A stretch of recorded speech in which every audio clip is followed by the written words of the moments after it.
Union Budget 2026. What does the common Indian citizen want? Tomorrow, Finance Minister Nirmala Sitharaman will present the Union Budget 2026-2027. Tonight, the big question is simple. What is the common Indian citizen expecting? And has the latest economic survey changed those expectations at all? For India's salaried middle class, the spotlight is firmly on income tax. After last year's overhaul and the new Income Tax Act coming into force this April, most taxpayers are not asking for another big shake-up. They just want targeted relief and stability. Across pre-budget discussions, three demands keep coming up. 1. A higher standard deduction, with many hoping that it will rise from Rs 75,000 to at least 1 lakh to offset inflation.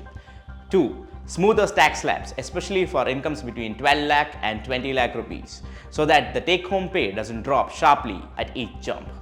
3. Simpler tedious rules and fewer compliance surprises, so salaried households can plan monthly budgets without constant adjustments. Experts say that the sweeping slab cuts are unlikely, but even small tweaks like fine-tuning the new regime or restoring some indexation benefits could make a noticeable difference to household finances. Beyond the pure tax slabs and the math behind it, people are also looking for help in everyday costs. Food, school fees, and even healthcare remain key pain points. Pre-budget wish lists talk about higher deductions for health insurance, medical expenses, and better incentives for long-term savings through PF, NPS, and mutual funds. With medical inflation rising, many families want the budget to recognize hospital bills as a real financial shock, not as a rare exception.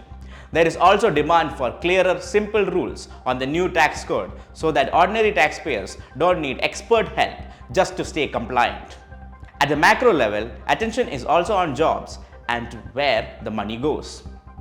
This year's budget comes just before the assembly elections in West Bengal, Tamil Nadu, Kerala, Assam, and Puducherry, and analysts expect more visibility for highways, logistics, urban projects, and welfare schemes in these states.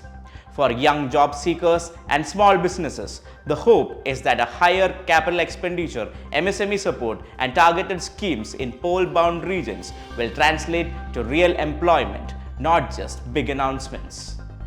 The Economic Survey 2025-2026 table this week painted an upbeat picture, projecting real GDP growth at about 7.4% this year and 6.8 to 7.2% the next year, and highlighted strong service exports and stable inflation.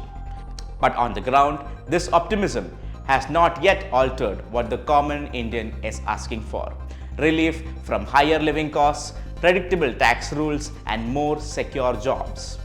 Pre-budget coverage shows that households still judge the budget less by growth charts and Indian markets, and more by what changes in their monthly salary slip and monthly expenses.